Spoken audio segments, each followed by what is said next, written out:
or what I need to do this podcast, it starts within me. Right. And all I have to do is train myself to use it, to utilize it, to not waste the talent, the God-given talent that I have, right? Facts. Come on, man. No, Be fruitful and multiply. And I'm not just talking about kids. I'm talking about money. I'm talking about businesses. I'm talking about family. I'm talking about everything you do.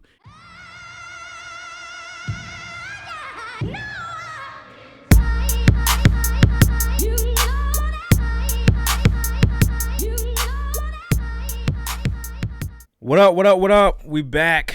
Welcome to another edition of Freewenow. Till it's backwards. Yes, sirski. All right, listen. We got a good one for y'all today, right? Good one. So we've been telling y'all, hey, we're going to start doing this Bible study, right? Checking in with that, tapping in, hey, check this out. Finally, today is the day. The truth comes out. Today is the day we're going to do the Bible study with y'all today, right? And so we're actually going to do this Bible study in more of a theme sense. Like, it's not going to be like just verse for verse, you know what I mean? It's going to be very kind of like, we're analyzing a real book. Yeah. You know what I'm saying? Like, we're taking the religion out of it, right? And we're going to just analyze it for what we see and what we observe. What you got for the people? Hey, man. I love to be here, man. I get more excited every time we step in this studio. So I'll start y'all off with a little quote. The more you move your boundaries, the more you show people you have none. Stick to what makes you you, and don't let anybody cross those lines. The more you move your boundaries, the more you show people you have none. Whew. I promise, every time he says those quotes, this is my first time hearing them too. You know what I'm saying? It's not like we playing this out or what. Nah, I hear it for the first time, just like y'all. That's deep. Don't let that go over your head. We in the school zone. Drive slow, baby. Drive slow. All right, cool. So where we gonna start? We just started from the front, from the jump. 1-1. Genesis 1-1. Okay, so Genesis is a really deep book in my opinion. It's a lot in there. It's very meaty, and you can go all day, right?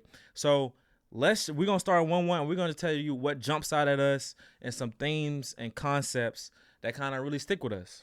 So what'd you notice? So, you know what I'm saying? You got to start off honestly within the first sentence of Genesis 1, right? The first thing God tells us about himself is that he's creative. Yeah.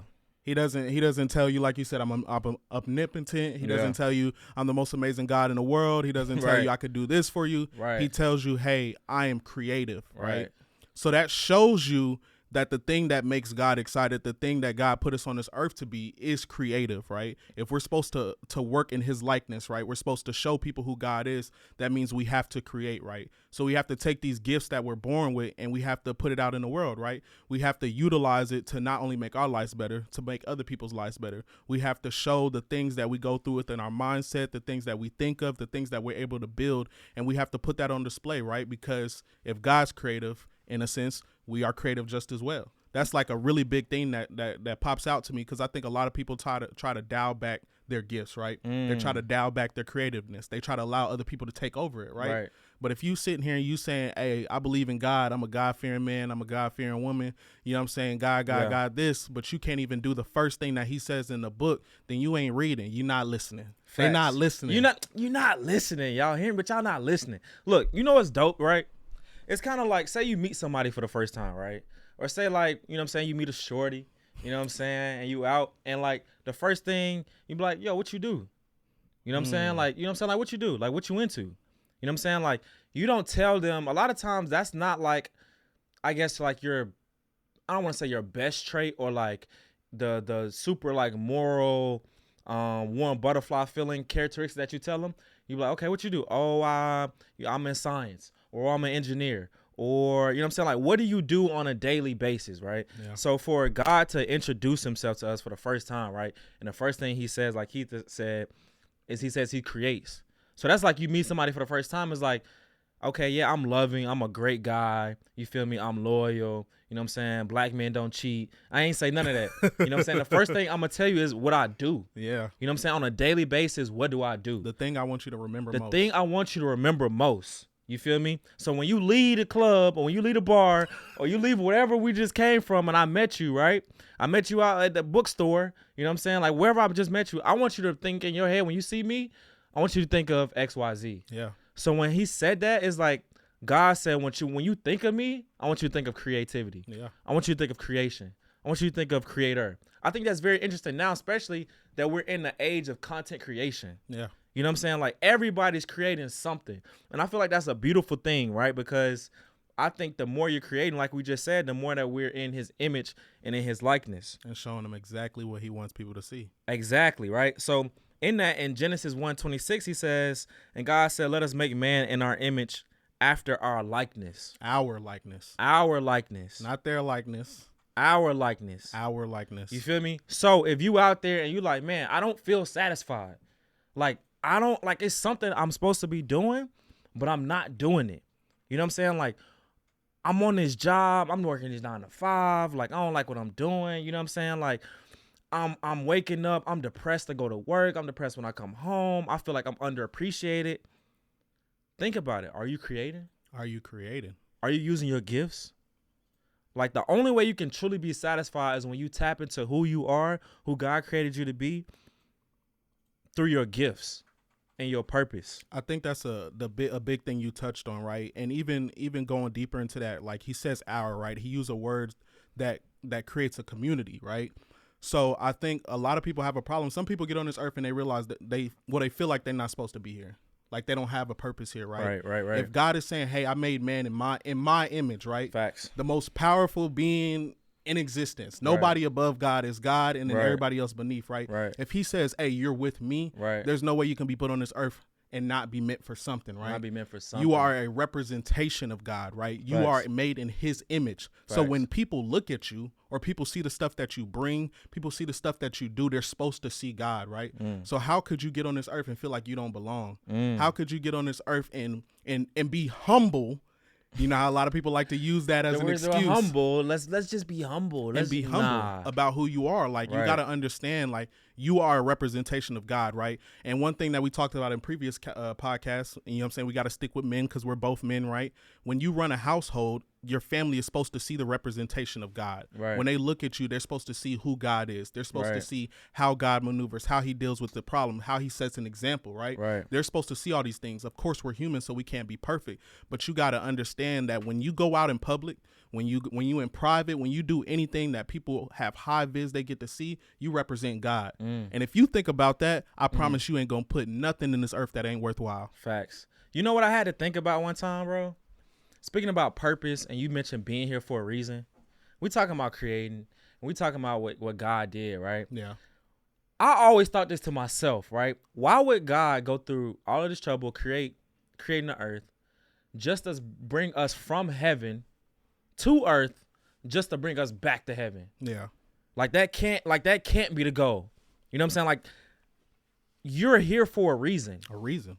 Like, he didn't create all of this, bring you here, and then everybody be like, oh, well, I can't wait to get to heaven. Well, you know what I'm saying? I shouldn't be. I'm just going to go to heaven. Yeah. Like, that don't even make sense. Let's just take the religion out of it, and let's just think logically right now. Let's have common sense. You're going to do all of that to bring you from heaven to earth, and the goal's got to be go back to, no. That's not the goal. Doesn't make any sense. That's like getting a job and waiting to get fired. Like, I just got hired, but I can't wait till I get fired for this job. You build your resume up. You do an internship. You put on a suit. You do all this other stuff to get the job, and you be like, man, I can't wait to get fired. I can't wait to get fired. I can't wait till I ain't here no more. I can't wait to get fired. Like, man, come on now. I'm waiting for the day that I leave, and you just all of that to get the job. Exactly. That makes zero sense. Make sense, yo. And on that note, right, being here for a reason, right? In the later half of that verse, right, of 126, it says, and let them have dominion over the fish, over the sea, over the fowl of the air, over the cattle, over the earth, over every creeping thing that creepeth upon the earth. So God created man in his own image, right? So he said you have dominion, right? So he called you to dominate. Like a lot of times, like we mentioned humble earlier, right? So people be like, oh, be humble, and like, don't say this and don't do that. And why would you think that, like, it said, I didn't write the Bible. I'm just telling you what it says. Okay, it says have dominion. That means to dominate. So that means that you've been put here to create.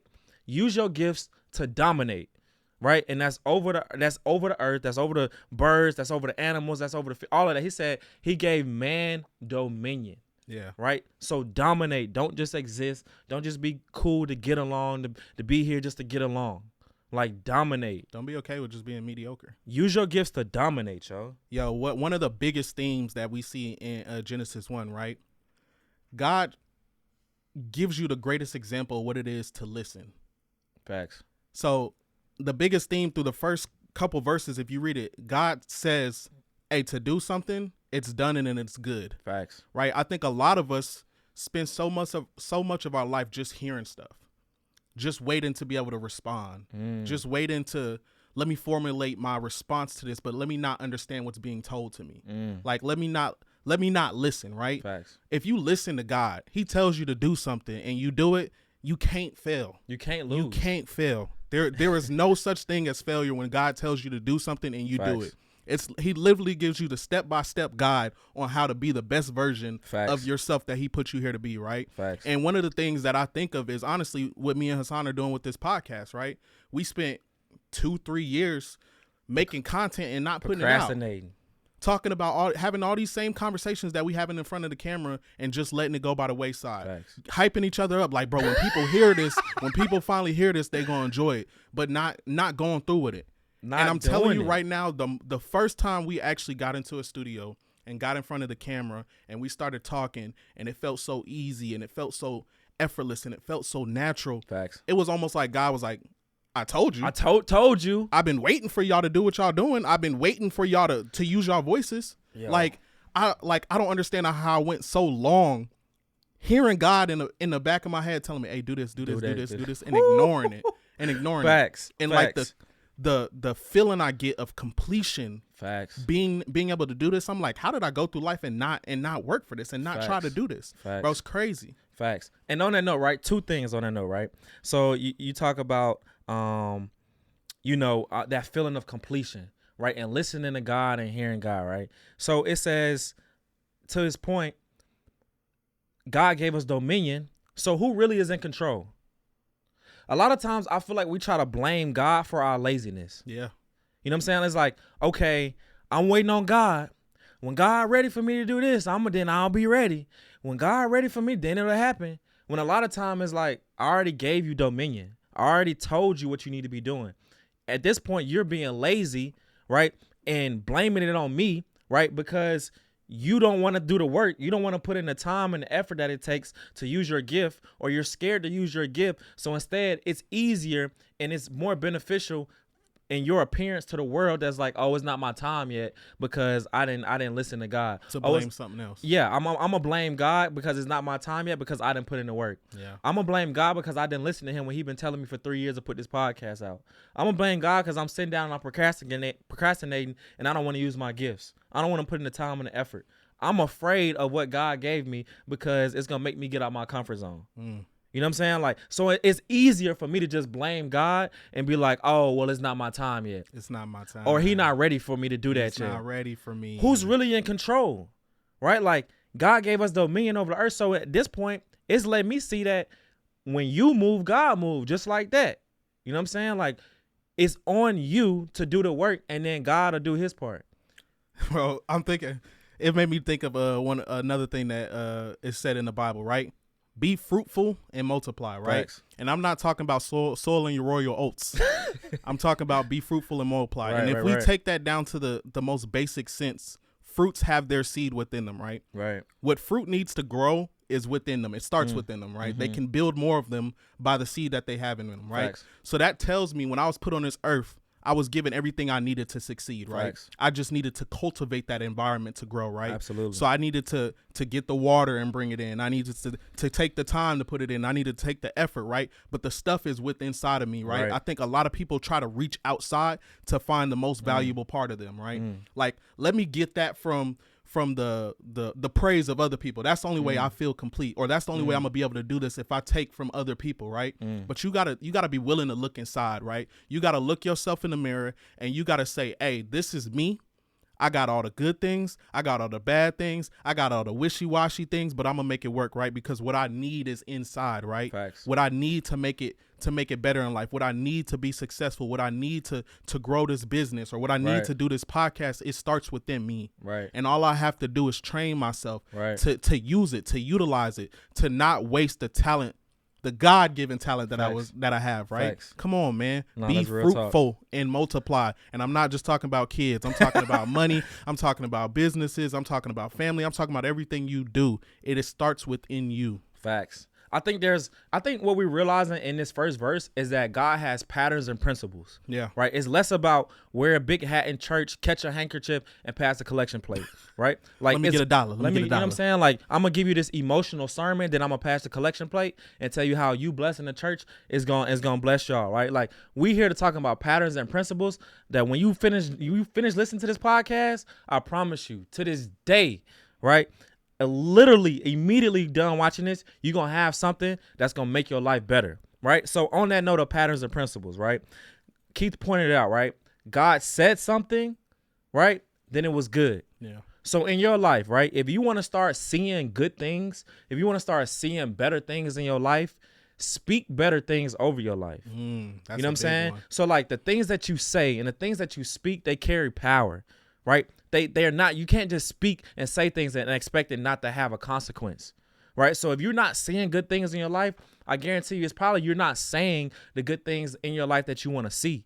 So if you want that, take the same pattern, right? We made in his likeness. We made in his image. So the same things that he's doing, the same things that he's saying, the same ways that he's acting, carrying out his work is the same way we should be carrying our work. So, hey, I want this XYZ. Okay, boom. I'm speaking XYZ over my life and I'm believing it and it's going to be good and it's going to be so.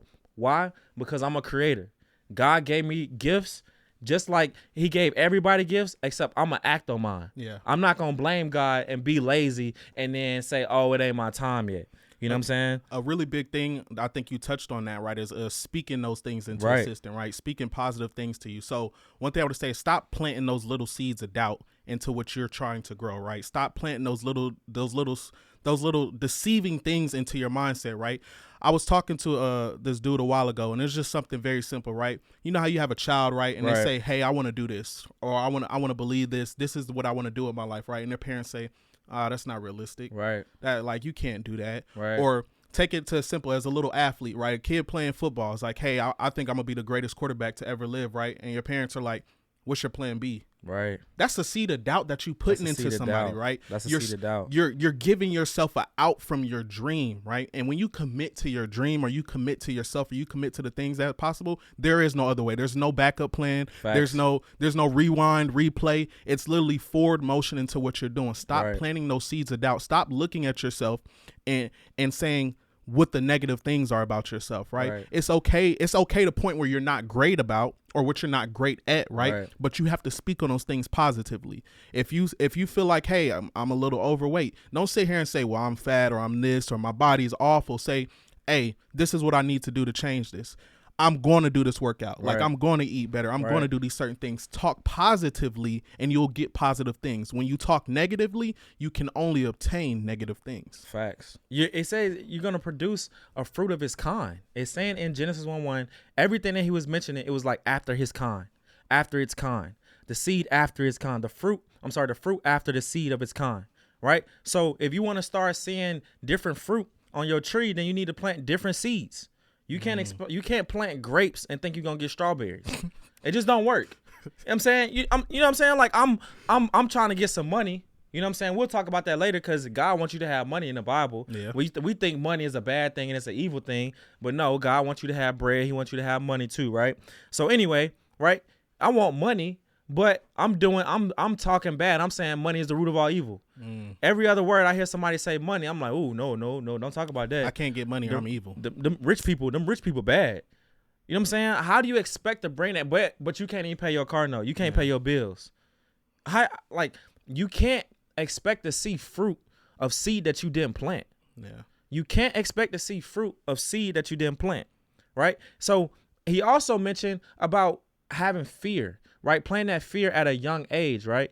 I don't understand how dominate and fear, they can't even be in the same area. They can't even be in the same environment. You can't dominate nothing if you're afraid of it. How can you dominate something if you're afraid of it, right? He called us he said dominate, have dominion over everything. He said, I'm giving it to you to have dominion, right? That and on a side note, right? I'm on my soapbox right now. There's a side Get note. your stuff off. Right? This is another thing what I don't like. Also, why do we praise animal life more than human life? Harambe get more love than George Floyd. They would give Harambe more love having these signs protesting. They out there. They got the law involved. They got everybody going crazy. Save Harambe. Save Harambe. Save Harambe. But then when it comes to George Floyd or Trayvon Martin, it's radio silence. They don't want to talk about that one, do they? But I thought we had dominion over the animals and all of that other stuff. I ain't saying don't save them, Harambe. You know what I'm saying? I ain't saying kill the lions. But at the same time, I'm not finna have them over a human life. Don't add up. It doesn't make sense to me, right? And another, y'all praising these animals and go march because somebody wearing a fur coat and all this other stuff, but like y'all ain't all right. Whatever. You know. Hey man. You got to get your stuff. I feel you. I feel it, bro. Because it ticks me off that people get so riled up over the death over an animal, right? Yet when a person dies, right? It's next subject, next topic. Well, they shouldn't been doing XYZ, right? But when an animal dies, or if an animal is going extinct, they about to go crazy. You getting fines, you getting all types of stuff. You going to court, you doing all of that. There's an animal about to go extinct, or there's marine life, and you can't do this, that, and the third. Bro, even we used to have to do reports, bro. For marine life to Congress if something went wrong. Yeah. Right? But like if a life is lost for a human being, okay, cool, it's expendable. Whatever. It's whatever. They ain't have life insurance, so we ain't tripping. We're not worried about it. They ain't pay us to take you know what care I'm saying? about their lives. It don't matter. Like, bro, whatever. That's a topic for another time. Another big thing, right? Y'all tell me what God did on the 7th day. Facts. I think he rested, right? I think he rested, right? And I'm not saying this as in a sense as this you should live your life resting, right? But you need to take the time to rest. And I see that rest as a reflection on what you've accomplished during that week, right? So Monday through Saturday, I've did so many amazing things. Sunday, let me sit back and reflect on the great things that I did. Even God rested, yo. Sometimes you have to take that moment aside to see how far you've come. I think a lot of times people get caught up in a sense of constantly being on go, like, all right, what's the next thing? What's the next thing? What's the next thing? What's the next thing? And they never feel accomplished, or they never feel like they get their praise, or they never take the time to see what did it take for me to get to this area? Like, how much did I have to put in, right? Like, though these things may seem like simple accomplishments, though they may seem like not the greatest thing, or you're not at the end goal, right? Mm-hmm. You have to change your mindset into appreciating what you build, right? And you can't appreciate what you build if you 10 buildings down on the next building and continue to build up and continue to build up and continue to build up and not taking the time on like, okay, how did I lay this concrete? How did I take away these imperfections? How did I do these certain things, right? Facts. You have to understand the appreciation in your rest days. Your body needs time to build up. Your mind needs time to build up and recover. Facts. Recover and take that time to really appreciate what you're doing. Facts. And that'll take us into chapter 2, right? Saying that on the 7th day, God rested. I agree with you, man. Like, rest and reflection is essential to growth. You know what I'm saying? Like, also, there's a pattern, right? The principles is patterns, right? Notice that pattern, like he said, when you work and you actually put in the work, you have to rest. You have to. You have to rest. It recharges you to be able to go do the next thing, right? You have to pour into yourself to be able to pour out, right? If you keep just pouring out of your cup, eventually you're not going to have anything to pour, right? So you have to rest, right? And we notice patterns. We made in his image. If God rested and he created all of this stuff that we still don't even have the ability to comprehend or understand, like we really ain't even got deep into the ocean. Like, we really don't even understand what's down there. Mm-hmm. For real. We still learning about our human body. We still learning about space. Like, we haven't even fully comprehended everything that God has created, and he rested. When you on your job, when you on your entrepreneurship or whatever you're doing in life and your grind and your hustle, you got to rest. You got to rest. That hustle culture, that entrepreneurship mindset is not sustainable long term. Like, you have to, like, I'm even in the mindset now, bros, I don't even want to say hustler no more. You know what I'm saying? Because when I think of hustler and I think of hustling, even like on a sports court, like, or a football field or whatever, right? It's like you hustling, you always on the go, you always on the go, you always on the go. You diving here, sliding here, you know what I'm saying? Running in the crowd, jumping and try to save the pad. Like, that's not sustainable long term. You know what I'm saying? Then you start having health issues. You start getting drained. You're not as creative, right? You're not as energetic. Right now, you know what I'm saying? Your home life is subsiding because you've been doing too much in this area. Like, you have to rest. That's essential. You know what I mean? So chapter 2, right? Let's get into chapter 2. Okay, and I really like chapter 2 because I'm gonna focus on the ladies for this chapter. Oh, yeah. Okay, and so if y'all want somebody to, you know what I'm saying, antagonize, be in the comments, whatever, okay, I ain't write this.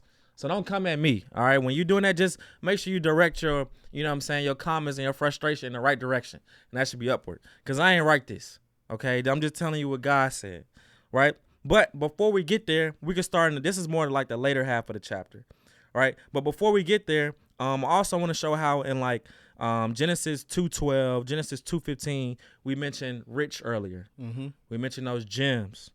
All of that stuff was already in the Garden of Eden before anything happened. Yeah. Right? So it lets me show that, simply put, if nothing else, when you in the kingdom and when you with God, he wants you to have riches simply because you of his family, you of his lineage. Like, that's what you deserve. You deserve the best. You deserve royalty. Like, don't look down on people because they want nice things.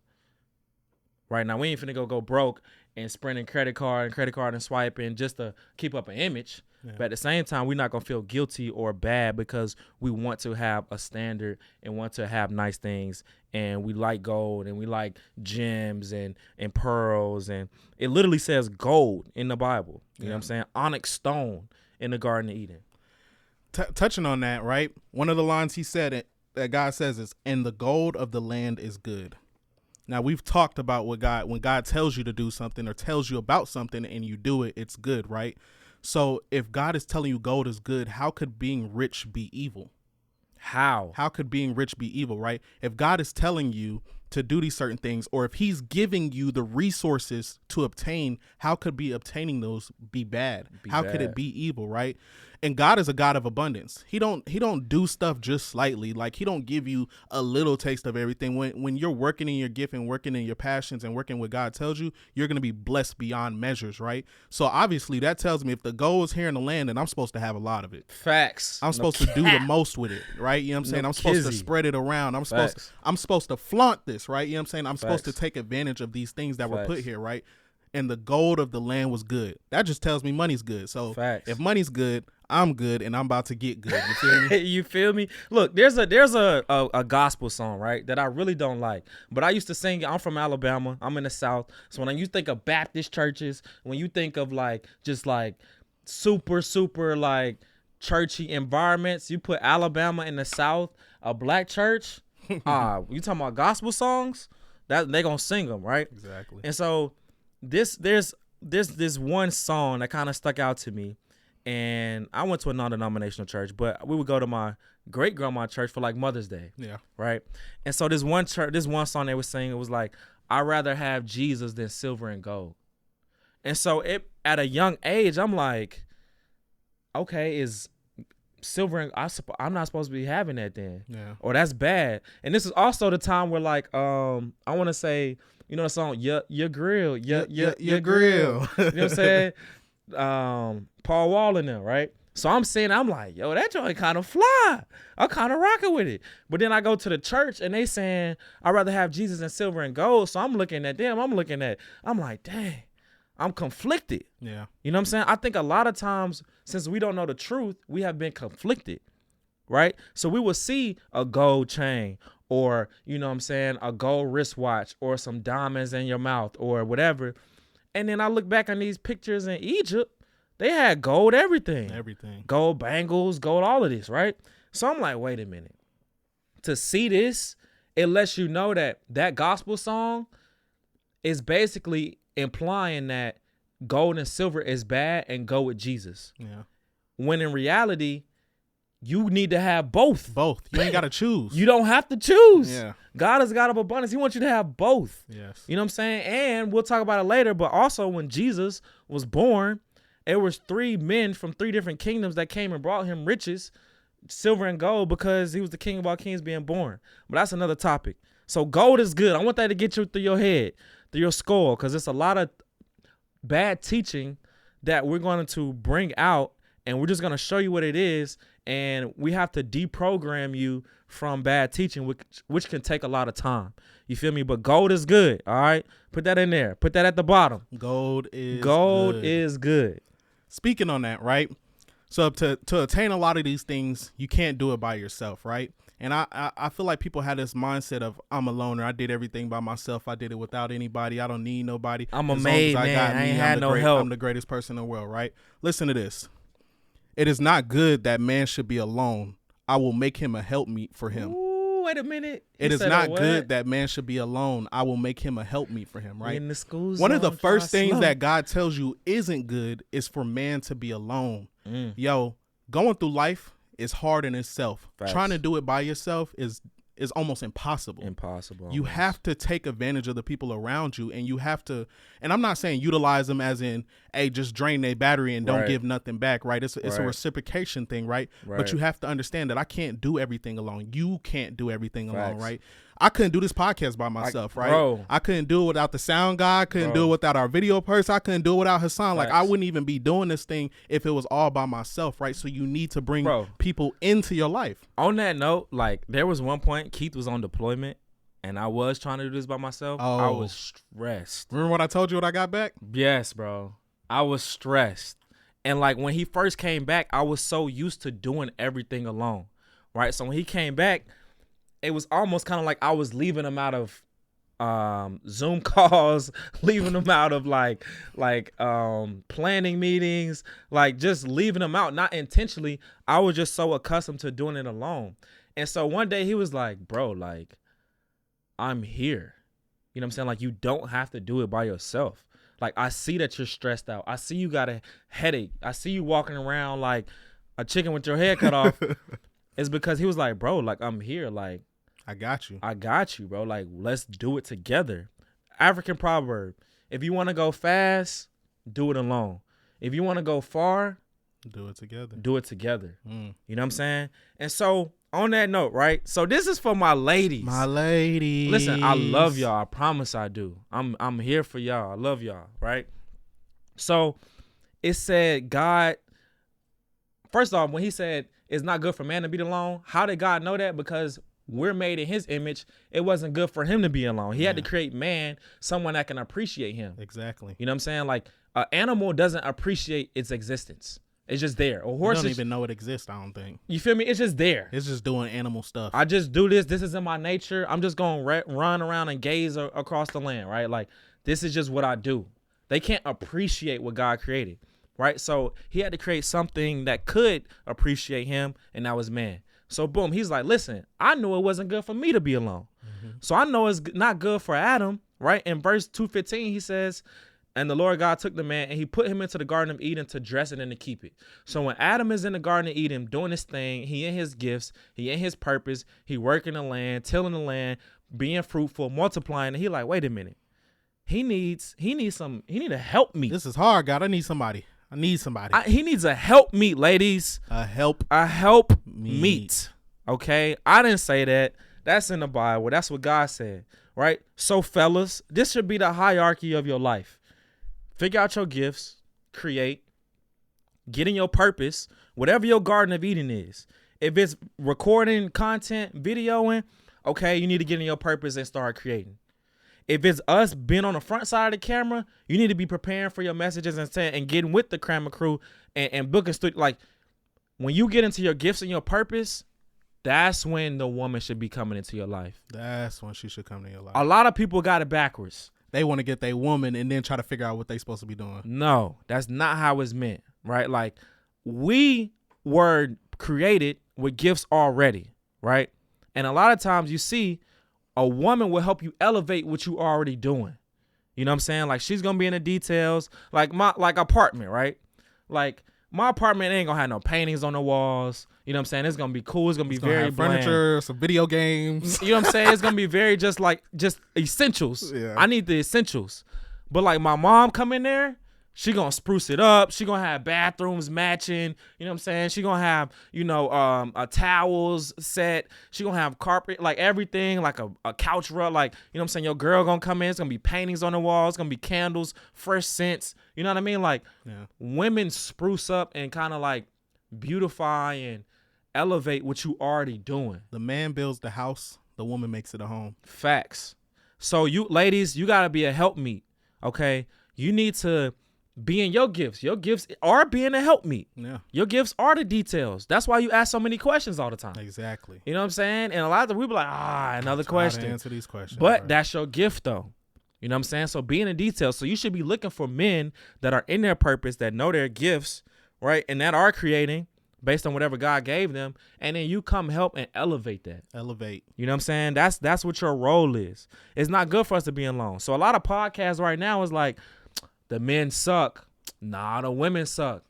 Nah, the men they not doing this XYZ. Nah, it's the women not doing. It's so many podcasts out there like that. It's a lot of finger pointing. I'm telling you, we need each other.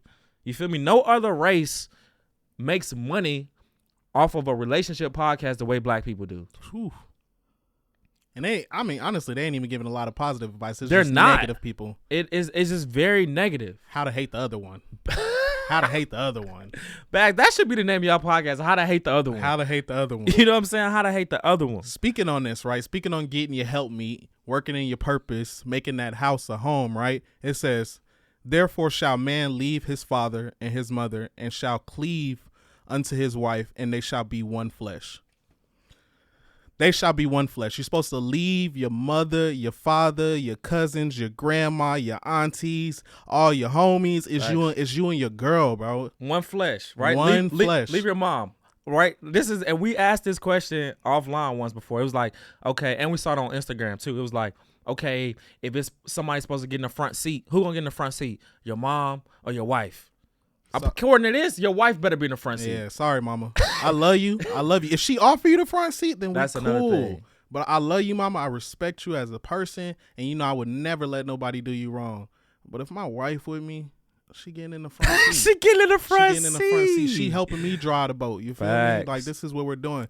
And that's a lot of people need to understand that, right? Y'all need to leave y'all parents out your relationship. Because I hear so many men or women talk about it. Wait a minute. Say that one more time. Y'all need to leave y'all parents out your relationships, bro. And not just y'all parents, everybody. It's supposed to be you and your significant other. Y'all supposed to work for it. Everybody not supposed to know your dirty laundry. Everybody not supposed to know your flaws. It's supposed to be y'all two. Y'all supposed to build up, right? I see so many people talk about, well, my father doesn't like this, or my mother doesn't like this, or I care so much if my father doesn't like. No. Honestly, if your parents truly love you, then they going to love whoever you with regardless. They may tell you, hey, I don't like that person, but they going to tolerate them. They going to respect them. They're not going to disrespect them or make things harder. Yeah. But y'all got to understand take away the umbilical cord. Facts. You know Cut the umbilical cord, right? Become one flesh with your significant other and build, bro. Facts. And build. So that was verse 24, right? 224. Okay. Let's go a couple verses up, right? It says in verse 220, right? Genesis 2:20 says, and Adam gave names to all the cattle, to the fowl, the air, every beast. For Adam, there was not a help me for him. So what I'm pointing out right now is God gave Adam dominion to name everything. Okay. Let's keep that in mind. He named the animals, the cattle, the birds, all of that. Adam named it, not God. Okay. God created it, but Adam named it. Okay, let's go further down. It says, now in verse 223, it says, and Adam said, this is now my bone of my bones and flesh of my flesh of my flesh. She shall be called woman. She shall be called Adam woman. Called her woman, not God. Okay, Adam said, right? He named everything. Everything God has created, Adam named. God brings him a helpmeet. He names her too. So if you're naming things, if you have dominion, that means you have authority. Yeah. If you have authority, God is allowing you to name things. So women in a relationship, the man has authority. That's why when y'all get married, you take his name. You feel me? Not no hyphen. Yeah, we're not doing a hyphen. It's not a comma, hyphen, this, that, and the third. Maybe my last name, maybe. No. You take the man's last name, right? Because he has authority. God has given him dominion, right? You're a helpmeet for him to elevate whatever he got going on. I didn't write this. Don't get mad at me. You feel me? I'm just telling you what it says. And don't twist our words and be like, and try to run off it with this and this. Said, hey, on Freewenow, they told me I have full authority. You can't tell me nothing. No. With that comes great responsibility. You got to work together, right? You got to work together, right? It's a team building effort, right? But you know what I'm saying? Honestly, women, you should defer to your man, right? If you appreciate him and you respect him and you think he wouldn't steer you wrong, then you should defer to him. And honestly, if you got to question everything he do and you can't trust him to make a decision, why are you with, bro? Facts. Man, you got to set the pace. You feel me? You gotta create the environment that your woman trusts you enough to set the pace. That she gonna trust you enough to elevate whatever you got going. You know what I'm saying? She's gonna set the pace. I mean, he's gonna set the pace for y'all. Yeah. You gotta get on his program, right? But you also, fellas, gotta be the right leader for that. So women, don't just do that for anybody. You know what I'm saying? Okay, cool. So, one flesh. We talked about man being made in God's image. We talked about being fruitful and multiplying. Yep. Right? We hit a lot of patterns and principles to be successful in your life. Taking the religion out of it, we're just analyzing it to win at life. You feel me? The principles to win and to elevate. What you think? Hey, man, I think we touched on a lot of great things. Like I said, man, we not making this up. This ain't something that we just randomly came across and decided to spill it out, right? It's written in the book. We're just giving you our interpretation. Facts. Any another quote that closes out? Nah, man, I gave y'all one. That's all y'all get today. Y'all didn't get one. For sure. All right, cool. Well, listen, that was Genesis 1 and 2, the first edition of our Bible study. I hope y'all learned something. I learned something, even talking to y'all right now. Stay tuned. We're going to start doing this. If you want to see us do it in a different format, a different way, or if you have a topic or a chapter that y'all want us to cover, hit us up. Let us know. You know what I'm saying? And we'll cover that. It's Freewenow. Till it's backwards.